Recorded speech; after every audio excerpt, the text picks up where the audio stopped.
जनतेसाठी कुणाशी भेटणारा आपला चॅनल सत्यमुख। महाराष्ट्राचे उपमुख्यमंत्री, राष्ट्रवादी काँग्रेसचे राष्ट्रीय अध्यक्ष आणि जनमानसांचे धडाडीचे लोकनेते अजितदादा पवार यांचे आज सकाळी बारामतीजवळ झालेल्या विमान दुर्घटनेत आकस्मिक अपघाती निधन झालं। दुःखद घटनेने संपूर्ण महाराष्ट्रासह राजकीय वातावरण शोकाची लाट पसरली। अजितदादा हे लाखो करोडो कार्यकर्त्यांचे दादा होते, लाडक्या बहिणींचा लाडका भाऊ, शेतकऱ्यांचा आधार, विकासाचं प्रतीक होते।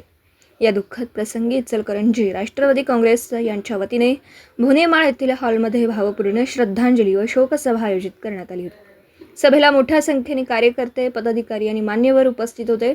यावेळी प्रदेश उपाध्यक्ष बाळासाहेब देशमुख, इस्माईल समडोळे, तौफिक मुजावर, बळीराम आबा घायतेडक, भारत डोईफोडे, शबाना समडोळे, शहनाज हडळगे, नरसिंह महाजन, दिलावर पटेल, सिकंदर मुल्ला, पुष्पा कुचेकर, अमीर मुल्ला, इलियास समडोळे, अतिक समडोळे, रेहान समडोळे, रमझान बागशाही, सुप्रिया पवार, अमृता शंभू शेट्टी आदी मान्यवरांनी अजितदादांच्या कार्याचा गौरव करत भावपूर्ण श्रद्धांजली वाहिली।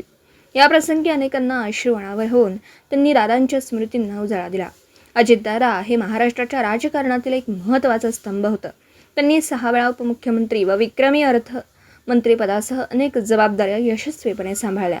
शेतकरी, युवक, महिला आणि सर्वसामान्य जनतेच्या हितासाठी त्यांनी अखंड प्रयत्न केले। त्यांच्या अकाली निधनाने पक्ष आणि राज्याला न भरून येणारी पोकळी निर्माण झाली।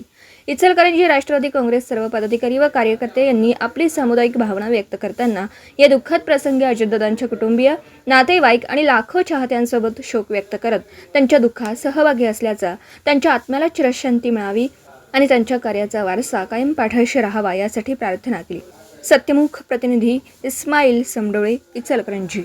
जनतेसाठी कुणाशीही भेटणारा आपला सत्यमुख। लाईक करा, शेअर करा आणि बेल आयकॉन ऑन करा। मित्रांनो, विसरू नका।